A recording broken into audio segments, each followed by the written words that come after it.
자, 이제 교재. 자, 선사로 들어가도록 할게요. 선사 갑니다. 자, 일단 교재 10페이지. 교재 10페이지 보시면 10페이지 펴 보시면 이제 본격적인 수업으로 들어갈게요. 그리고 마지막으로 한마디만. 아까 내가 OT가 길어져서 끝냈는데 그 수험은 스케줄 관리는 가장 핵심이 제가 계획표 단순하게 짜라 그랬잖아. 그 여러분의 삶도 최대한 단순하게 만들어야 돼. 그래서 수험에선 가장 불리한 게 누구냐면 신경 쓸 게 많은 사람이 가장 불리한 거야. 됐죠? 예를 들어 내가 가정이 있다. 근데 거기다 자식까지 있다. 부모님이 아프시다. 완전히 불리한 거야. 되죠? 그 다음에 또 실제로 이제 며칠 전에도 제 예전 제자가 공부하다가 그만둔 친구가 있거든요. 다시 하겠다고 온 친구가 있어. 근데 그 친구 와서 상담하면서도 한참 얘기했는데 그 친구는 상황이 뭐냐면 직장을 지금은 관둘 수 없는 상황이야. 그러니까 직장을 다니면서 하겠다는 거야. 뭐 인강으로 하면서 이렇게. 그러면서 그거 스케줄표 짜는 걸 저랑 좀 얘기했거든요. 그럼 보세요. 불리한 거죠. 수업만 하는 게 아니잖아. 아침에 직장을 다니잖아. 무조건 불리한 거야. 됐죠? 그 다음에 내가 남자친구가 있다. 여자친구가 있다. 불리한 거지. 근데 대신에 주변에 그럼 이해를 시키세요. 됐죠? 그러니까 뭐 이것 때문에 여자친구랑 헤어지라는 얘기 아니고 남자친구랑 헤어지라는 얘기 아니고 가족을 버리라는 얘기 아니고 대신에 주변에 도움을 청하라고. 내가 그렇게 빨리빨리 뭐 톡 하거나 뭐 하면 빨리빨리 답변 못할 수도 있고 전화도 잘 못 받을 수도 있고 양해를 구하세요. 됐죠? 만약에 그래서 뜻대로 잘 안 됐어. 그리고 주말에도 잘 못 만날 수도 있고 뭐 그런 거잖아. 데이트도 잘 못 할 수도 있고. 근데 나중에 잘한다고 말하면 되잖아. 나중에 잘하기 싫은데요? 그럼 잘하지. 그때 가서 잘 안 하면 되지. 되죠? 나중에 여러분 떨어지고 나면 뭐라고 얘기할 거야? 결과가 없어. 내가 너 때문에 떨어졌다 그럴 거야? 아니면 집에 가서 애 때문에 뭐 예를 들어 저랑 지금 공부하시는 분 중에 제가 유튜브에 애 둘 키우면서 그 6개월 만에 붙으신 주부 거기 이제 인터뷰랑 그런 것도 다 올려놨거든요. 그럼 나중에 뭐라 그럴 거예요? 엄마가 수험생이야. 애 때문에 떨어졌다 그럴 거야? 여러분 그렇게 어떻게 해요? 됐죠? 네, 그래서 모든 책임은 여러분이 지는 거지. 됐죠? 그래서 삶을 단순화시키셔야 돼요. 강함은 단순함에서 나옵니다. 자, 교재 들어갑니다. 자, 선사 들어가기 전에 하나만. 여러분 보면 역사는 무엇인가 있죠? 근데 나 이거 진짜 쿨하게 말 안 하고 싶은데 그냥 살짝만 얘기하고 갈게요. 그러니까 거기에 나와 있는 본문 그대로야. 근데 기출연도 봐봐. 책은 봐봐.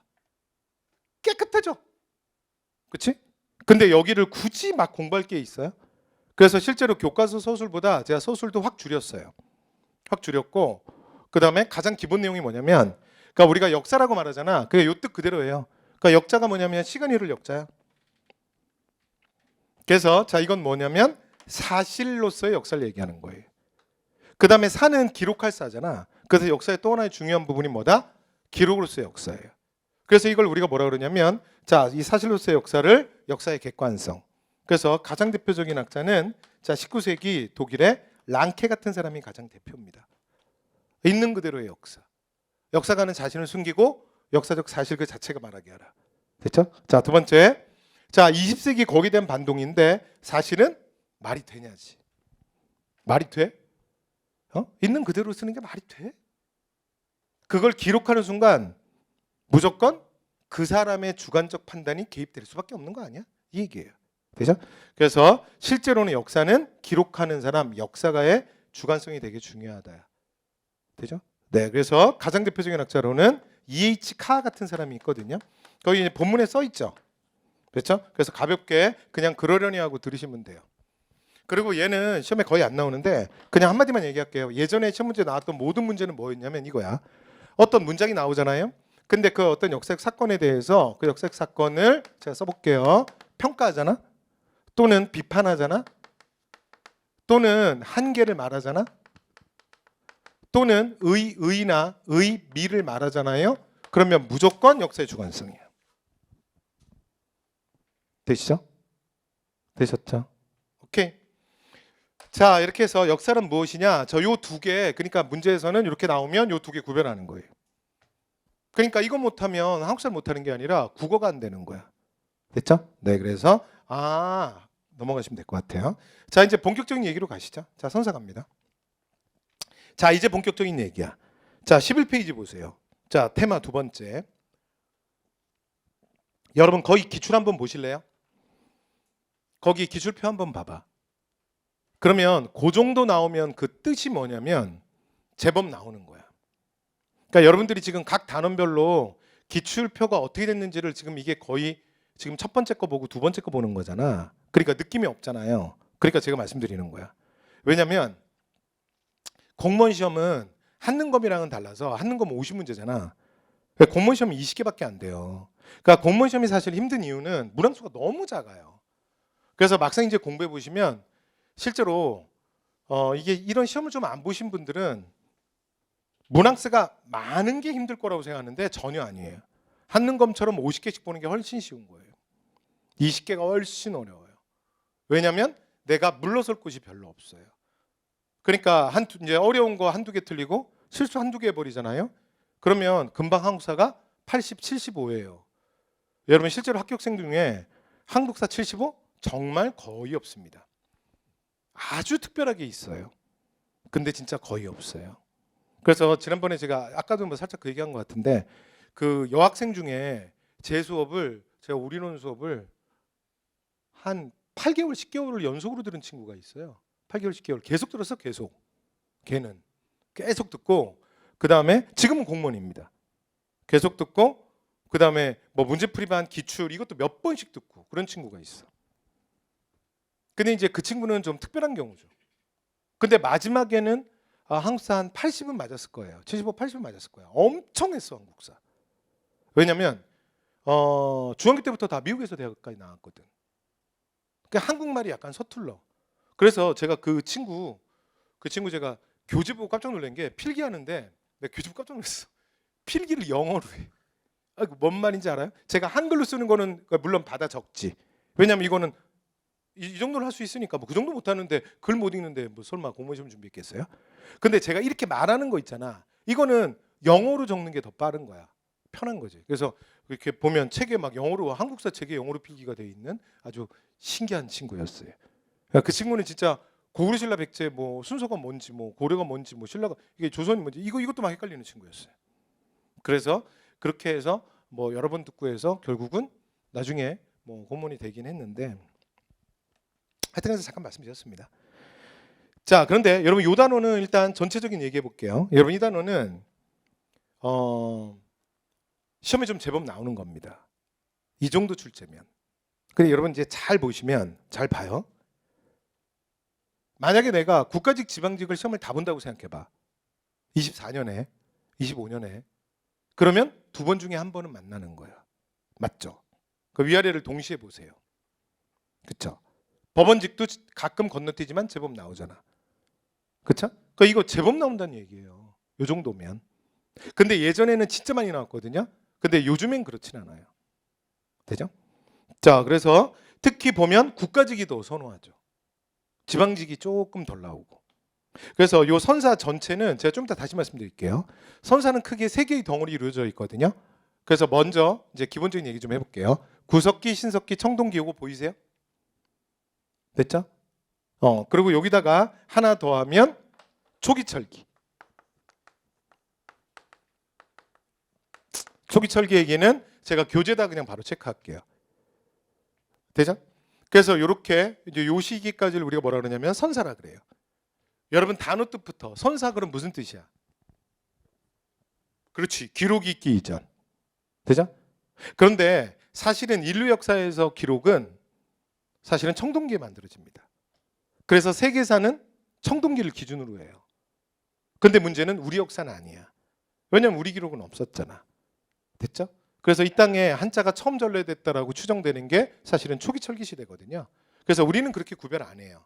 그럼 이제 결론은 뭐냐? 그냥 편안하게 들으세요. 선사 그러면 우리가 나중에 뭘 배울 거냐면 고대 국가를 배울 거거든요. 고대 국가. 고대 국가라고 하는 건 중앙집권적 영토 국가예요. 그러니까 이거 그냥 편하게 보세요. 외우라고 쓰는 거 아니야. 중앙집권은 중앙에 왕의 힘이 대빵 센 거야. 됐죠? 그 다음에 두 번째, 영토 국가라는 건 뭐냐면 국가의 영역이 명확한 거야. 그래서 국경선 확장을 위해서 서로 엄청 싸워. 소위 말하는 정복전쟁을 계속해요. 이건 언제 이후야? 고대국가 이후야. 고대국가 이전에는 영토전쟁을 할 수가 없어. 왜냐하면 영토라는 개념 자체가 없어. 그러니까 오직 전쟁은 그럼 왜 하냐? 그냥 약탈하는 거야. 그냥 털어먹는 거야. 그러니까 인류 역사상 전쟁의 가장 기본, 약탈은 오늘날 현대사, 지금 이 순간에도 지구촌의 곳곳에서 이루어지고 있어요. 됐죠? 원래 전쟁의 기본이지. 약탈하는 거. 됐죠? 그러니까 그런 건 있지 영토 확장의 개념은 없거든요. 근데 이런 개념이 생기는 게 언제야? 고대야. 그런데 그냥 편하게 보세요. 그럼 그 전까지를 싹 다 선사라고 하는 거예요. 되신 거죠? 네. 그래서 원래 표현은 기록이 있기 이전이지만 근데 우리 교과상에서는 이렇게 구별한다. 여기가 되죠? 그래서 선사라고 큰 단어를 말할 때 요 고대국가 바로 앞에 누구까지 여기에 포함되냐면 요 단원에 들어와 버리냐면 국가 형성이라 그래서 고조선 그리고 여러 나라의 성장까지 들어와요. 편하게. 그러면 고조선이랑 여러 나라 성장까지 다 얘기해서 그냥 제가 한 단원 한 단원으로 다 얘기해 볼게요. 저 좀 보세요. 구석기, 신석기, 청동기 3개, 초기철기 4개, 그 다음에 5개, 6개. 그냥 번호를 쓸 걸 그랬다. 그래서 하여튼 몇 개? 6개. 됐죠? 번호를 쓸 걸 그랬어요. 6번, 5번, 4번, 1, 2, 3. 됐죠? 자, 출제율 1위. 출제율 1위. 무조건 여러 나라 성장. 얘는 여러분 공부할 때 마음이 무조건 한 문제다라고 생각하고 공부하는 거야. 됐죠? 두 번째가 이건데 여기 선사 지금 요 문제잖아요. 지금 이제 보시고 있는 거 이거. 그죠? 근데 여기는 사실은 공무원 시험에선 얘가 핵심이야. 얘가 중요해. 왜냐면 신석기 대부분의 문제가 그래요. 신석기랑 청동기를 구별하든가 아니면 구석기랑 신석기 구별하는 거야. 그러니까 신석기가 정리가 잘 되면 시간 구분이 확실하게 되면 그냥 그걸로 된 거야. 오케이? 그래서 이제 여기 고대전까지 요 단원할 때는 뭐라고요? 여러 나라의 성장, 그 다음에 신석기 청동기 요쪽이 포인트입니다. 됐죠? 그러면 일단 자 결론부터 먼저 얘기했어요. 자 그리고 나서 이제 우리가 고대 국가 가면 이제 본격적인 고구려 신라 백제 그 얘기 할 거야. 되죠? 네, 그거 이제 거기가 그때 가서 하도록 하고. 자 그러면 자 갈게요. 첫 번째, 여러분 이거 숫자 같은 거 절대 외우는 거 아니야. 70만 년 전, 8,000년 전, BC 2000년 있죠? 이런 거 절대 외우면 안 돼. 됐죠? 이런 거 별표 많이 쳐서 옆에 친구들이나 알려주는 거야. 그 다음에 구석기는 기본적으로 사회 구조가 뭐냐면 무리사회야. 여기 키워드인데 이게 무슨 말이냐면 그러니까 이게 각종 시험에 그러니까 뭐 이 구석기와 관련된 모든 시험에 그러니까 이게 뭐 공무원 시험뿐만이 아니고요. 한능검도 그렇고요. 수능도 그렇고요. 전부 똑같아. 요거 무리사회야. 그러니까 채집과 수렵이야. 이게 무슨 소리야? 주워먹기 잡아먹기. 그죠? 그리고 주로 어디에 살아? 동굴이나 막집에 살아. 이 선지 얼마나 많이 나오는 줄 알아? 구석기 때 주로 어디에 산다고? 동굴이나 막집에 살아. 이게 뭔 말인지 아시겠어요? 뭔 소리야? 인간이 아니야. 그러니까 구석기의 핵심은 인간이 아니야. 됐죠? 호모 사피엔스. 그냥 사피엔스. 그냥 영장류의 하나야. 됐죠? 오늘날은 뭐 지구 최고의 동물이 됐지만 됐죠? 우리가 최상위 포식자 아니야. 그죠? 그러면 구석기에서 신석기로 넘어가는 게 굉장히 큰 변화거든요. 그래서 그 위에 키워드 하나만 쓰고 가시죠. 자, 그래서 가장 중요한 건 뭐다? 농경이에요. 그러니까 신석기에서 제일 중요한 건 뭐야? 무조건 이거부터 기억하는 거야. 그러니까 오늘 신석기 뭐 어쩌고저쩌고 하고요. 나중에 여러분 나중에 복습할 거 아니야. 복습했을 때 다 기억 안 나도 이거 하나는 기억나야 돼. 뭐라고요? 시대를 관통하는 시간의 단어야. 신석기는 뭐라고요? 농경. 뭐의 시작?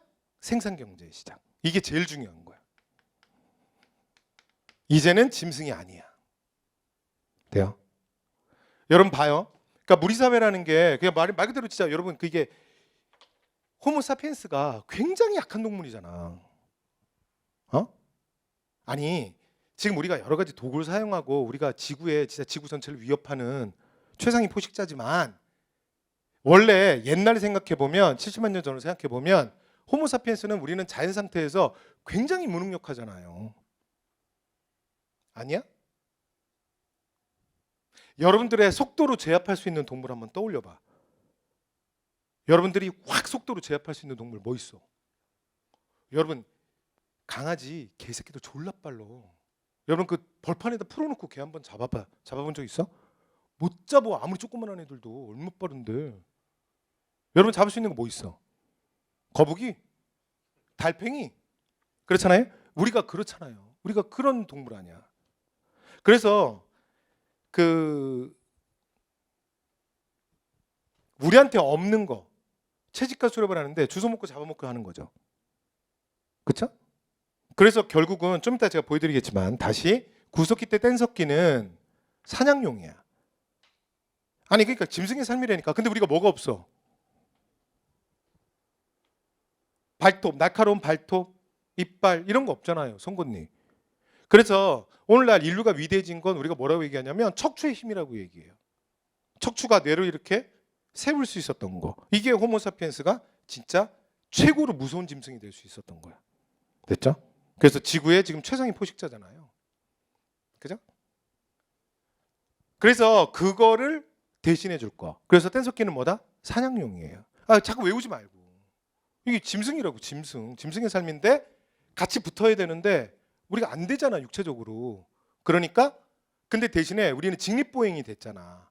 그러니까 앞다리 두 다리가 자유롭잖아요. 그러니까 이걸로 우리가 약한 부분을 메꾸는 거지. 되죠? 신석기의 가장 중요한 건 여기서부터 인간이 인간다워지는 거예요. 시족 중심의 부족 사회. 그리고 거기에 가장 키워드가 조계원이거든요. 요거 하나 체크해 두시고. 그러니까 이제 인간이 인간다워지는 거야. 시족은 소위 말해서 우리의 가족이 조금 더 확장된 개념. 됐죠? 우리가 일가 친척 뭐 이런 거 뭐 사촌 팔촌 여기까지. 그다음에 그런 그룹들이 또 여러 개가 모이면 부족. 그리고 거기가 연결되는 건 조계원. 가볍게. 자, 그래서 이건 그냥 인간이 인간다워진 거야.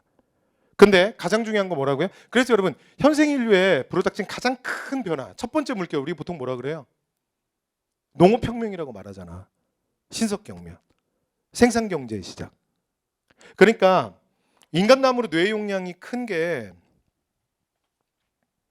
우랑우탄이라고 얘기해요. 근데 아무리 우랑우탄이 뇌 용량이 커도요.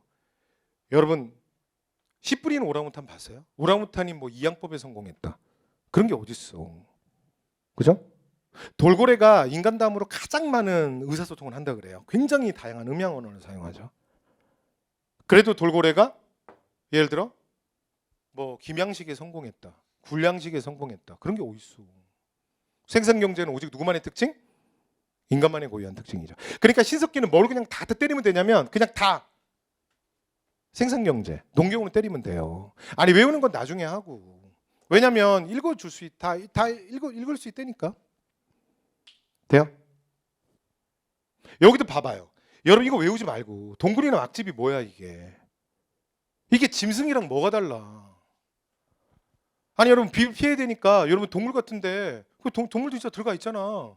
호랑이도 들어가 있고 뭐 곰도 들어가 있고. 그죠? 그다음에 막집이 왜 막집이야? 이름 봐봐. 이름 봐봐. 막져서 막집이야. 왜? 자연 채집을 하니까 이동 생활하거든요. 버리고 갈 거야. 그럼 뭘 하고 제대로 줘? 여러분 새들 집 짓는 거 봤어요? 그러니까 인류의 모든 짐승이 인간들처럼 이렇게 결혼해서 커플로 살진 않아. 근데 대표적으로 커플로 사는 짐승이 누가 있어? 새들이 그래요. 새들이. 아? 새들이 그래. 그래서 새가 이렇게 새끼 넣고 막 이럴 때 신혼집을 만들잖아. 어? 그런 거 못 봤어? TV 같은 거 아예 안 보세요? 그래서 새가 이렇게 순놈이랑 암놈이랑 해서 이렇게 새집 짓잖아요. 여러분 그 생각보다 되게 정교해. 돼요? 그런데 일정한 시간 지나고 새끼 낳고 좀 새끼 크면 어떡해? 버리고 가잖아. 뭐가 달라? 짐승의 세계랑 인간의 세계나. 됐죠? 이게 구석기라고요. 되죠? 그 다음에 신석기는 농경이라고요. 그래서 여러분 뗀석기, 간석기도 원래 외우는 게 아니야. 보세요. 그냥 편하게 여기 좀 봐요. 봐봐. 외우지 말고. 뗀석기가 뭐야? 뗀석기가 말 그대로 그렇지 모돌에서 돌을 띄어내는 거야. 그러니까 순수 이제 한글 세대라 쉽잖아요. 그렇죠? 뗀석기 보여드릴까요? 이게 모돌이라고 해봐요. 자 봐요. 이 뗀석기예요. 너무 세게 쳤다. 너무 많이 깨졌는데. 하여튼 뗀석기예요. 됐죠? 간석기 보여드릴까요? 간석기 보여드릴게요. 자, 간석기예요. 제가 무슨 말씀을 드리고자 하냐면 여러분 이거 사진자료 나오면 구별되겠어요? 뗀석기, 간석기 구별되겠어? 그러니까 이런 걸 왜 외우냐고. 아니 외우면 구별은 하냐고. 왜 말하고 싶은 게. 무조건 뭐 보면 외우려고 그러지 말고. 그죠? 보여드릴게요. 여러분 누가 뗀석기고 누가 간석기 같아요? 누가 뗀석기고 누가 간석기게? 간석기는 많이 갈았다며. 뗀석기는 그렇지 모돌에서 띄어냈다며. 누가 간석기고 누가 뗀석기야? 누가 많이 갈았어? 얘가 더 많이 간 것 같은데. 얘가 더 많이 갈았나? 여러분 결론이 뭔지 아세요? 그냥 우리가 볼 땐 다 짱돌이야. 아니 이걸 여러분 쓸 거야? 그렇잖아요? 제가 무슨 말하는지 알겠죠?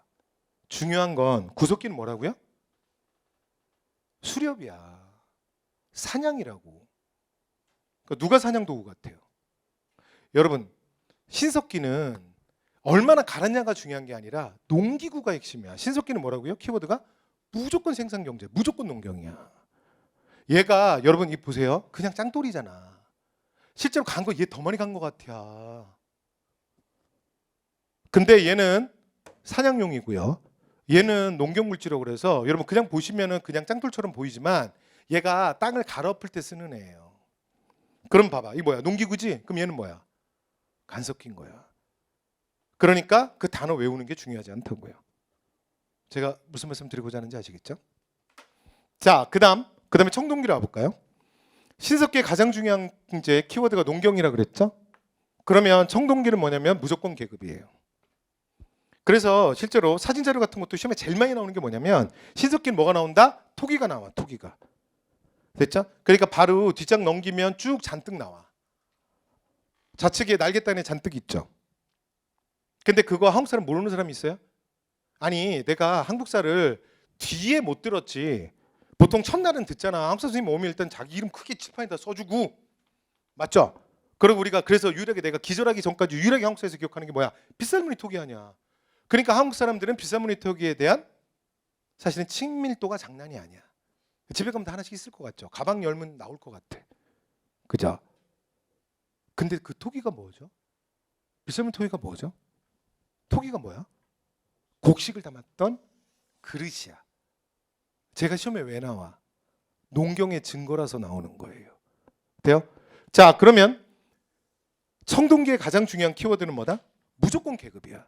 그러니까 여러분 청동기는 나중에 뭐 디테일한 건 나중에 하시고 됐죠? 처음부터 자꾸 외우려고 그러면 안 된다 그랬죠? 그냥 뭐로 가는 거야? 그냥 계급 끝. 됐죠? 무조건 계급으로 갖다 때리는 거예요. 돼요? 그런데 여기서의 계급은 여러분 오해하시면 안 돼. 봐봐. 여기 무리생활 하잖아. 여기도 리더는 있어요. 아니 군집 생활이라는 건 힘이 약한 생명체가 하는 거야. 왜냐하면 솔로로 못 다니니까 혼자 떨어지면 너무 위험하니까 그러니까 단위 모여라도 있어야 될 거 아니야. 너무 자연스럽잖아요. 그러면 리더가 있는 거야.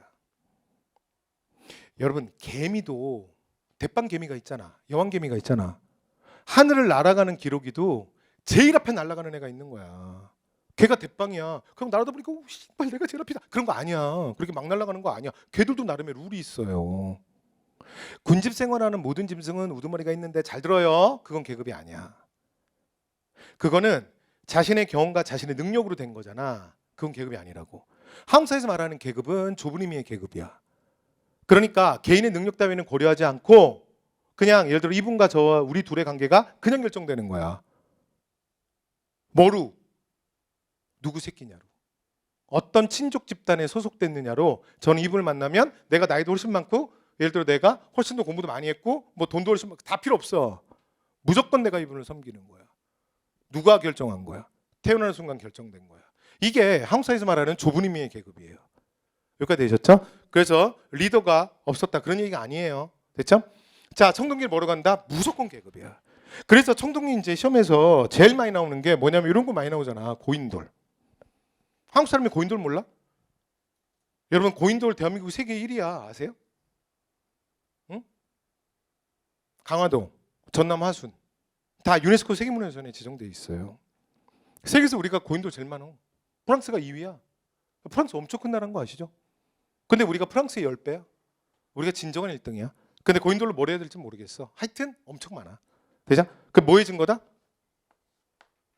여러분 그 고인돌은 사람이 죽으면 이렇게 받침돌을 세워요. 받침돌 4개야. 그리고 그 위에 덮개돌을 이렇게 올리는 거야. 그 이제 여기 당연히 사람은 있죠. 그랬더니 누가 나한테 그러더라. 이거 돌 2개 둔대요? 그러더라고. 아니 현재 남은 게 2개지. 원래는 4개지. 아니 2개면 이게 묻은 거야? 그럼 버린 거잖아. 맞죠? 그래서 받침돌 4개예요. 그리고 위에 덮개돌 올려. 그런데 이 덮개돌 특히 북방식은 사이즈가 좀 크거든요. 그러니까 이제 이제 덮개돌 같은 경우에 강화도에 있는 건 최고가 제일 큰 게 길이가 9m예요. 그리고 여러분 돌이 굉장히 무겁거든요. 그래서 보통 사이즈 좀 나가면 50톤 이상 나갑니다. 50톤 상상이 되세요? 여러분 그 조그맣게 왔다리 갔다리 하는 거 포터 우리 맨날 보는 거 그 1.2톤이야. 이사하는 날 오는 애 있죠? 이사가 뚜껑 쓰는 거 오는 애 있잖아. 어? 뭐 무슨 익스프레스 뭐 이사하는 날 뭐 이런 거 있잖아. 그런 트럭이 보통 한 6톤 트럭 정도 돼요. 그러니까 몇 배야 몇 배. 되죠? 근데 여기 죽은 사람이 내가 사랑하는 사람이야. 예를 들어 우리 아버지야. 어? 우리 남편이야. 근데 내가 아무리 슬퍼도 여러분 이걸 나 혼자 만들 수는 없잖아요. 어? 아니 70톤짜리 되는 바위를 내가 만들어? 내가 여봐 하면서 팍, 이 말이 돼요? 그러니까 이 무덤이 만들어졌다는 건 사실 뭘 보여주는 거야? 뭘 보여준다? 계급의 분할을 보여주는 거야. 그러니까 이 무덤의 사이즈가 크면 클수록 뭐예요?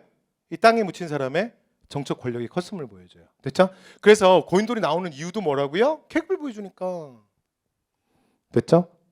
자, 그리고 계급이 나와야 뭐가 나오냐면 계급이 나와야 국가가 나옵니다. 그래서 여러분 이건 마르크스의 말을 빌지 않더라도 계급적 이익을 지켜주는 가장 강력한 이데올로기가 국가예요. 그러니까 소위 말해서 이 기득권 세력들이 자신의 기득권을 유지하기 위해서 국가라는 체제를 만든 거야. 그리고 그걸 통해서 강제력을 동원한 거지. 되죠?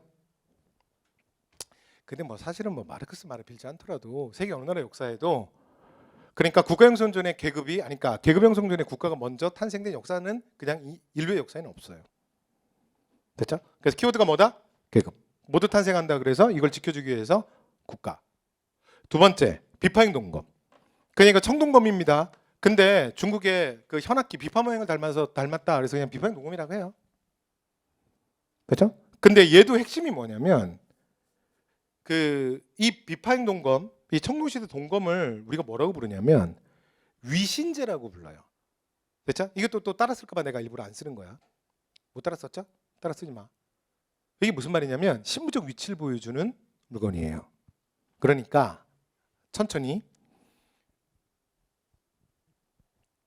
신석기 때 간석기는 돌갱이, 돌낫, 돌보습. 그다음에 구석기 때 주먹도끼, 그다음에 뭐 쓴배찌르개 이런 것들은 우리 아버지가 나한테 만들어 줄 수 있어. 우리 형이 만들어 줄 수 있다고. 우리 삼촌이 만들어 줄 수 있어. 근데 청동기 시대 청동검은 절대 안 돼. 절대. 여러분 청동 주물로 뭐 제작해 본 적 있어요? 여러분 아무나 하는 거 아니야. 그러니까 주석이 보통은 청동을 만드는 방식이 구리에다가 우리가 이제 일반적으로 말하는 청동기는 주석을 합금합니다. 근데 실제로 우리나라 쪽에서 발견되는 건 이게 중국 쪽은 이게 많은데 우리나라는 아연화금한 것도 되게 많아요. 그래서 말은 청동기다 청동기다 그런데 나중에 박물관 가보시면 누런 애들이 더 많아. 그래서 뭐 황동기던데요. 뭐 그렇게 말하는 친구들이 있는데 왜 그러냐면 아연만이 섞이면 그래요. 색깔이 좀 달라져. 그런데 얘나 주석이나 아연은 하나도 문제가 안 돼. 얘 230도면 높거든. 근데 문제가 되는 놈이 누구냐면 얘야. 얘가 모르셔도 돼요. 우리가 지금 무슨 뭐 여러분 이거 만들 거야 이걸로? 청동기 제작할 거야? 듣고 끝. 그래서 구리가 1080도부터 녹기 시작해요. 얘는 230도라서 신경 안 써도 돼. 그럼 이게 무슨 말이냐면 잘 들어보세요. 그러니까 상온에서 내가 구리를 녹이고 주석을 녹여서 섞어서 내가 원하는 걸 만들었다는 이 말의 뜻이 뭐냐면 상온에서 1000도 이상 되는 온도를 내가 통제했다는 얘기야. 이해돼요? 집에 있는 아버지들이 할 수 있는 일이 아니야. 돼요? 그럼 이건 뭐야? 이거를 전문적으로 제작하는 청동건 뭐라고요? 전문적으로 제작하는 장인이 있었다는 얘기야. 전문가 집단이 있었다고. 엔지니어가 있었다고. 돼요? 그러니까 청동기 시대의 청동검은 계급의 상징인 거야. 청동검을 들고 있어. 청동방울을 들고 있어. 청동거울을 들고 있어. 뭐예요? 아주 특별한 사람이야. 여러분 청동기 때 아무나 절대 청동기를 만질 수 있는 물건이 아니에요. 이해되셨죠? 자, 그래서 자 이제 정리합니다. 실제로 농기구로는 동검이라는 게 전 세계 어디에도 없어요. 이게 왜 말이 안 되냐면 실제로 굉장히 고가인데 근데 강도도 약해요. 그래서 실제로 구리는 농기구로 쓰기에 너무 약해. 물러. 그래서 이게 땅을 막 갖다 때리고 그러면 얘가 자꾸 휘어져. 그래서 땅 파기가 어려워. 근데 문제는 뭐냐면 너무 고가야. 그러니까 말도 안 되는 거지. 그러니까 오늘날로 말하면 이거 뭐 비유 좀 뭐 적당한 거 좀 말해봐. 뭐 있어요? 어? 뭐 이런 거? 사파이어 망치 뭐 이런 거? 못 박는데 망치를 사파이어로 쓰는 거야. 이런 말이 안 되잖아요. 보석이랑 그럼 막 쓰는 도구랑 어떻게 같아? 그러니까 청동제 농기구라는 건 외우지 말고 당연히 쓸 수가 없는 거예요. 되죠? 그래서 대부분의 이때 농기구는 뭐다? 여기 시험에 나오는 거야. 그래서 반달 돌칼이에요. 그래서 돌칼이잖아요. 근데 신석기 아닙니다. 신석기 때 농기구는 모르셔도 돼요. 그냥 듣고 끝. 해볼게요. 저 혼자. 돌삽, 돌보습, 돌갱이 뭐 이런 것들이에요. 돌랏. 됐죠? 이게 신석기야. 외울 게 어디 있어요? 자꾸 외우려고 그러지 말고. 요것만 기억하면 돼. 반달 돌칼. 얘는 청동기 때 가장 대표적인 농기구입니다. 그래서 전 세계 어디에도 뭐는 존재하지 않는다? 청동제 농기구라고 하는 건 세계 어디에도 존재하지 않아요. 말이 안 되는 거예요. 가성비가 너무 떨어지는 거죠. 되죠? 뭔 말인지 이해되시죠? 그런데 이때가 되면 이제 계급도 생기고 이제 국가 단위로 부족 국가들이 막 모여서 부족이 합쳐지는 이제 초기 형태의 국가들이 나오거든요. 그래서 이때부터 이제 좀 전쟁이 많아져. 그럼 이제 전쟁 가면 어떻게 하지? 전쟁 가면 어떻게 해? 이거 전쟁 가면 어떻게 하는 거냐면 전쟁 나가면 여기 그러니까 이거는 이제 농기구고요. 전쟁 나가면 일반적인 사람들이 쓰는 게 요거 한마디만 거기 추가해서 써주실래요? 없어요. 요것만 쓰세요. 간돌검이에요. 그러니까 전쟁에 나가면 일반적인 사람은 간돌검. 그러니까 돌을 아주 날카롭게 갈아서 이걸 들고 싸우는 거야. 그러니까 전쟁터에 나갔는데 부족과 부족이 막 지금 이제 판이 커졌어. 근데 거기서 누군가는 청동검을 들고 다녀. 누군가는 돌검을 들고 다니고. 그 청동검 들고 다니는 사람들이 누구야? 특별한 사람들이야. 됐죠? 네. 그래서 청동기의 가장 중요한 키워드는 뭐다? 계급입니다. 되셨어요? 신석기는 뭐다? 농경이에요. 나머지는 그냥 그대로. 됐죠? 그래서 말씀드렸잖아. 이 봐봐. 이거 다 이거 사람이 아니잖아. 그죠? 여기는 그 가장 중요한 게 뭐라고요? 농경. 근데 요것만 하나 주의하시면 돼요. 그러니까 농경을 하니까 어떻게 해야 돼? 왔다 갔다 하면 안 되죠? 정착 생활 해야지. 그래서 집답은 집을 짓는 거야. 근데 이게 움집인데 대신에 요것만 주의. 근데 청동기도 똑같이 움집이거든요. 움집이라는 말의 뜻은 뭐냐면 편하게 들으세요. 땅을 조금이라도 파고 들어가면 그냥 움집입니다. 됐죠? 그런데 이 두 개가 좀 달라요. 그러니까 신석기 때는 뭐냐면 강가나 바닷가야. 근데 청동기 때는 이 지긋지긋한 이곳을 떠나. 무슨 말이냐면 그 강가나 바닷가에 움집이 왜 들어가냐면 저 좀 보세요. 신석기가 되면서부터 지구 온도가 따뜻해지는 거야. 그러니까 처음에 구석기에 현생인류가 처음 등장했을 때 지구가 엄청 추웠다고요. 근데 기온이 올라가면서 뭐로 넘어가는 거야? 신석기로 넘어가는 거야. 그러니까 지구 전체적으로 고온이 되면 이게 빨리빨리 할게요. 학교 다닐 때 뭐 다 한 번씩 들어본 얘기 아니야? 고온이 되면 다습이 되는 게 이해돼? 지구 전체적으로? 왜? 빙하가 녹으니까. 그러니까 지구 전체적으로 움직이는 H2O의 총량이 많아지지. 순환하는 총량이. 그러니까 비가 많이 내리니까 내륙에서 뭐가 발달해? 하천, 강. 바다는 빙하가 녹았으니까 해수면이 높아져요. 그래서 여러분 이런 얘기 들어봤어요? 예전에 요 시기에는 구석기 때는 그러니까 한반도에서 그냥 중국의 쌈통을 그냥 걸어갈 수 있었어. 어떻게 걸어갔지? 한반도가 쌈통반도에 붙어 있어서? 근데 지각 변동이 있어서 뭐 떨어진 거야? 그게 아니고 뭐예요? 그렇지. 지금보다 100m 해수면이 낮았어. 근데 서해 바다는 굉장히 낮은 바다야. 평균 수심 70m짜리 바다야. 그런데 빙하기 때는 지금보다 100m 이상 낮았어. 그러면 걔는 뭐로 드러나는 거야? 땅. 됐죠? 근데 주변보다 어떻게 되는 거야? 서해 바다는. 그렇지. 주변보다 낮은 분지지, 분지. 근데 어쨌건 바다는 없잖아. 걸어갈 수 있는 거지. 근데 이제 신석기가 되면 어떻게 돼요? 해수면이 높아지면서 바다가 우리 삶이랑 가까워졌지. 두 번째, 내륙에도 비가 많이 내리니까 하천이 발달하지. 그래서 뭐가 우리 삶이랑 가까워져? 물. 그래서 어디 사는 거야? 강가나 바닷가. 물가에 사는 거야. 됐어요? 여기까지 됐죠? 그래서 요거는 청동기랑만 잘 구별하면 돼요. 자, 갑니다. 그래서 가장 중요한 신석기 때 가장 중요한 경제행위는 무조건 어로야. 됐죠? 물론 구석기 때도 하지. 뭐 지금은 안 합니까? 지금 물고기 안 잡아요? 그러니까 그렇게 하면 문제 못 푸는 거야.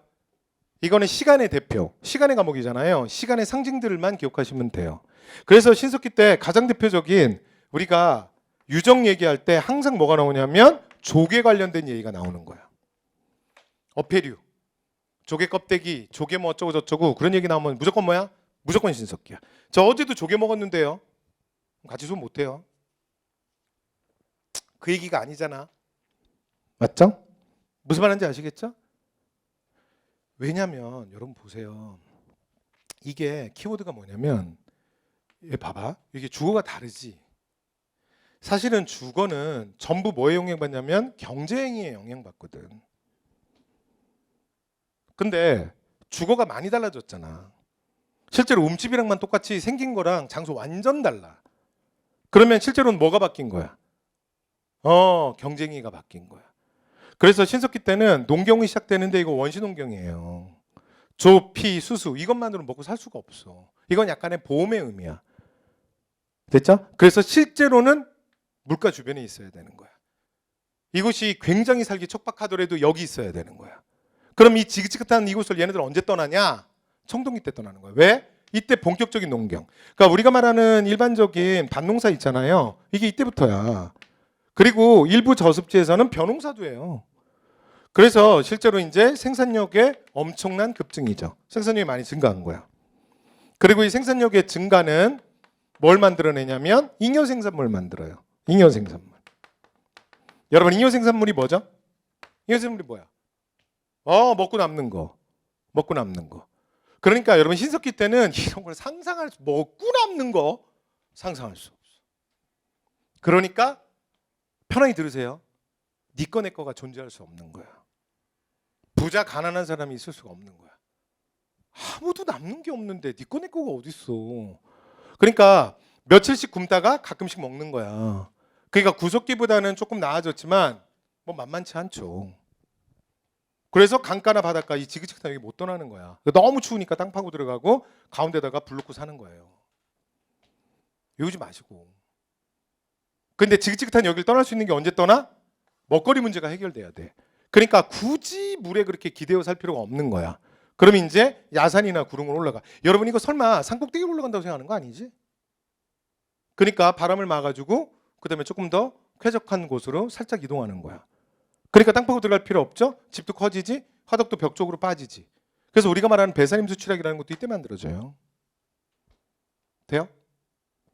여기까지 됐죠? 마무리해 볼게요. 그래서 본격적 농경, 벼농사를 짓고 그냥 먹고 남는 게 생기잖아요. 잉여 생산물. 그럼 여러분 이전부터 생산량이 증대했잖아. 그러니까 이 증대된 거 원래 이전에 없었잖아. 그래서 모든 구성원들이 골고루 나누면 얼마나 좋겠어요. 그렇죠? 근데 인류 역사에서 단 한 번도 그런 적 없어요. 그래서 인간들은 역사를 통해 배운 거야. 그래서 어떻게 해야 돼? 이 경주가 시작되기 전에 미리 약속을 하는 거야. 분명히 제일 먼저 도착하는 1, 2등 하는 애들이 있을 거고 늦게 오는 애들이 있거든. 중간에 레이스 중에 누군가는 다칠 수도 있어. 더 늦게 올 수도 있거든. 그래서 어떻게 하기로? 나중에 뒤에 오는 애들을 위해서 그 사람들의 몫은 좀 남겨놓기로 출발하기 전에 약속하는 거예요. 되죠? 왜? 절대 골고루 안 나누거든요. 자, 가볼게요. 그래서 갑니다. 잉여 생산물. 그래서 이 잉여 생산물은 어떻게 되는 거야? 철저하게 차등 분배예요. 되죠? 그럼 이 차등 분배라는 게 무슨 말이야? 네 거 내 거가 있는 거네. 그래서 청동기 때 사유재산이 처음 출현해. 결론. 그럼 이 사유재산 차등 분배를 합리화시켜 주는 게 뭐야? 그게 계급이네. 그래서 계급에서 시작됐건 계급으로 끝나건 청동기는 그냥 다 계급이야. 되죠? 그러니까 봐요. 네가 많이 갖고 내가 조금 갖는 거 억울해하지 말라고. 억울해? 억울해? 야, 나 의사잖아. 많이 갖는 거야. 당신은 소방관이잖아. 조금만 갖는 거야. 근데 생각해보면 좀 헷갈리긴 해요. 왜 많이 가져야 되는지. 그치? 생명을 다룬다? 오, 소방관 만만치 않은데? 의사는 공부 많이 했잖아. 오, 근데 수술하다 의사가 수술실에서 죽지는 않잖아. 크게 다치지는 않잖아. 소방관은 그 리스크도 감수해야 되는데? 그죠? 어떻게 생각하느냐에 따라 다르지. 당신 왜 많이 가져가는데? 난 하늘에서 왔다! 이러는 거야. 되죠? 좀 이따 하겠지만 보세요. 선민사상 뭐야? 선택받은 민족. 그래서 우리가 당군신화 뒤에 가서 말씀드리겠지만 당군신화의 첫 얘기가 이렇게 나오잖아. 환인의 아들 환웅이 자기 똘마니들 데리고 태백산 신단수에 머무는 거 아니야. 그쵸? 그치? 자, 그리고 나서 이제 그 동네 원래 살던 게 곰이랑 뭐 범이랑 그런 거잖아. 그래서 이제 걔네들이 똘마니들이 와갖고 얘기하잖아요. Where are you from? 하고 물어보잖아. 그러면 뭐라고 얘기하는 거야? 그럼 이제 환웅이 뭐라 그래? 하늘에서 왔다! 이렇게 얘기하는 거죠. 그랬더니 그 얘기를 듣더니 곰이 머리 긁적긁적하면서 뭐라 그러면 돼요? 그래요? 하늘로 가요. 그럼 안 되지. 그 뜻이 아니잖아. 하늘에서 왔다는 뜻이 뭐야? 그러니까 나는 이걸 다 가질 거야. 그리고 너는 네가 갖지 못하는 거 불만을 갖지 마. 나는 특별한 사람이야. 무슨 말인지 되세요? 오케이. 그러니까 그 과정에서 계급. 그게 선민사상이잖아요. 결국 다 이어지네. 됐죠? 그 다음에 하나만 요것만 주의하세요. 원시신앙. 신앙은 여러분 농경의 산물이야. 그래서 농경이 없으면 신앙이 없어. 됐죠? 그래서 이건 묶어놔야 돼. 외우는 거 아니야. 되죠? 다시 한 번만 더. 근데 여러분이 왜 헷갈리냐면 얘 때문에 헷갈려. 주술. 주술은 신앙이 아니에요. 됐죠?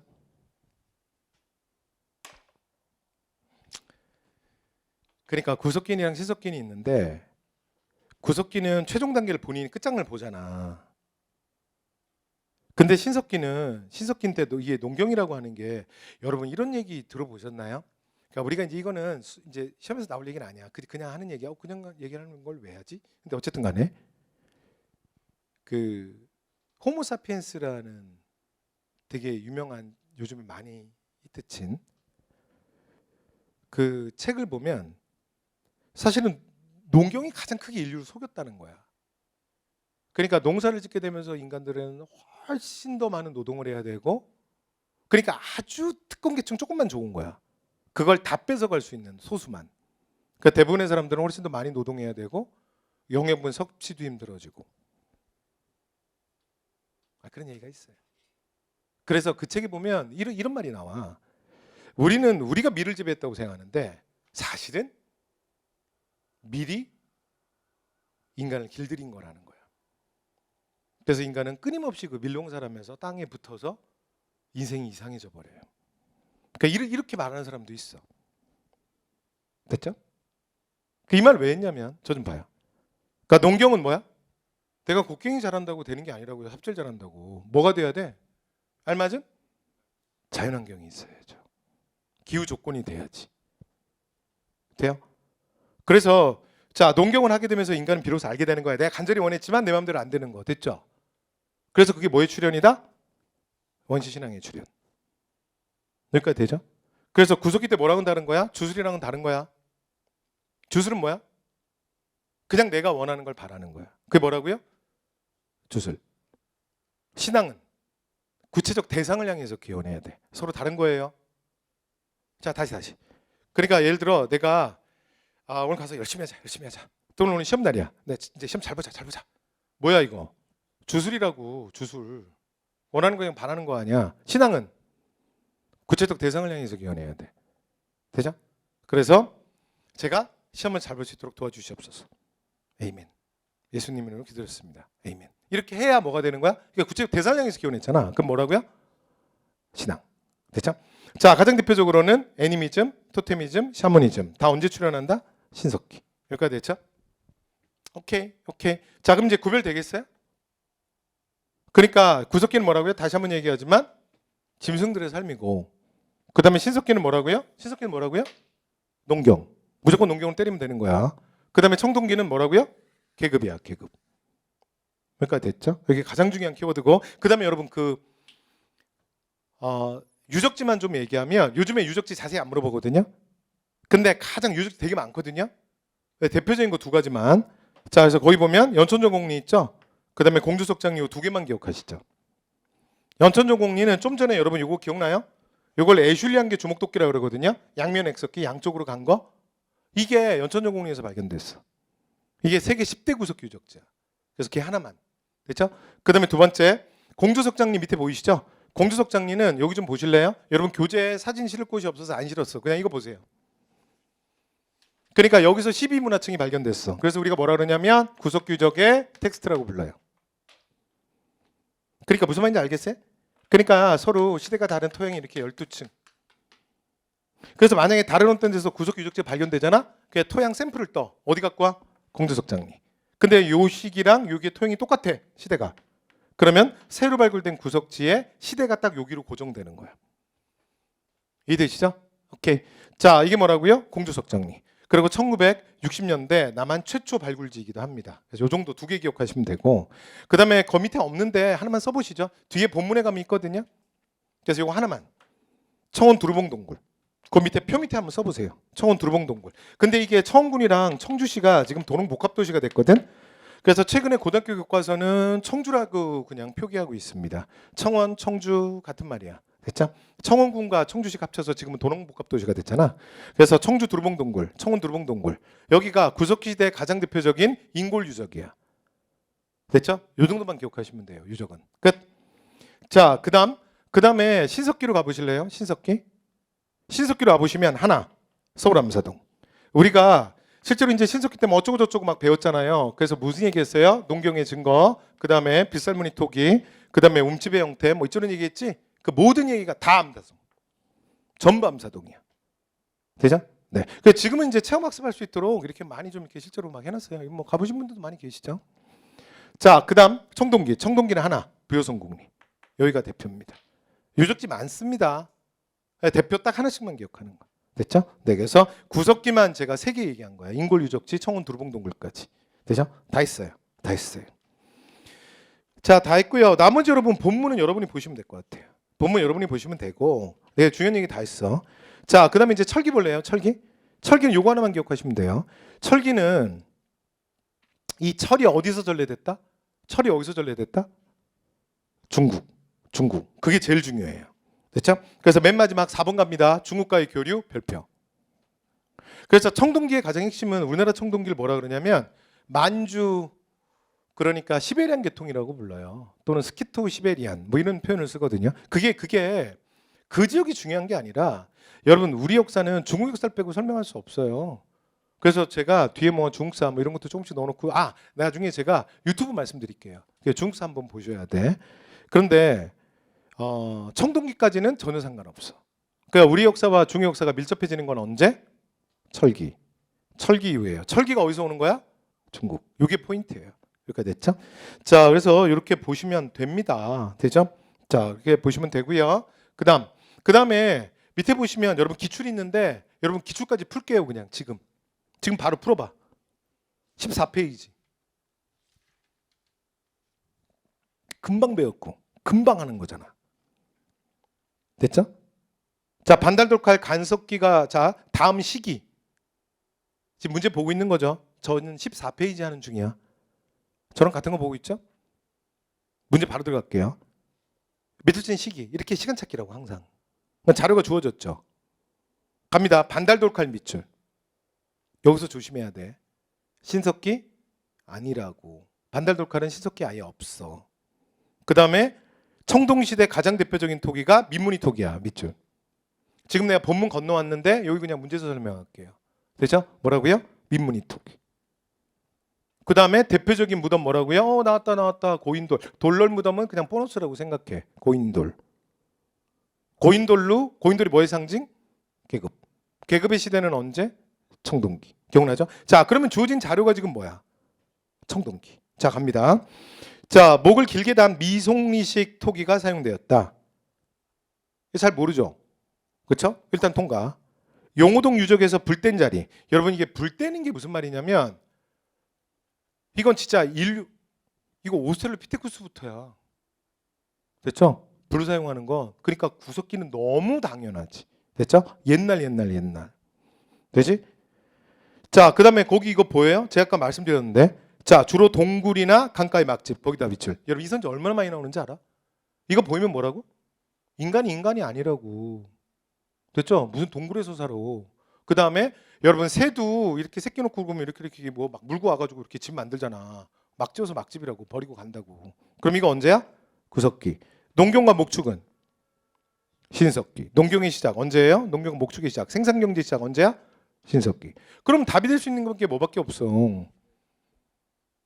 1번밖에 없네. 그러니까 자, 빗살무늬 토기 신석기의 대표고 그다음에 청동기의 대표는 민무늬 토기. 그다음에 이런 뭐 미송식 토기도 있나 보다. 됐죠? 네. 그래서 여러분 미송식 토기를 정확하게 외우지 않았어도 답이 몇 번? 소거법에 의해서 1번. 됐죠? 네. 그래서 1번 문제까지 풀었고요. 여러분 이렇게 보시고 그다음에 다시 내용을 한번 보시면서 확인하시면 돼요. 됐죠? 네. 그래서 선사 다 했습니다. 됐죠? 자, 두 번째. 자, 고조선으로 가야 되는데 쉴 때가 됐어요. 쉬었다 가겠습니다.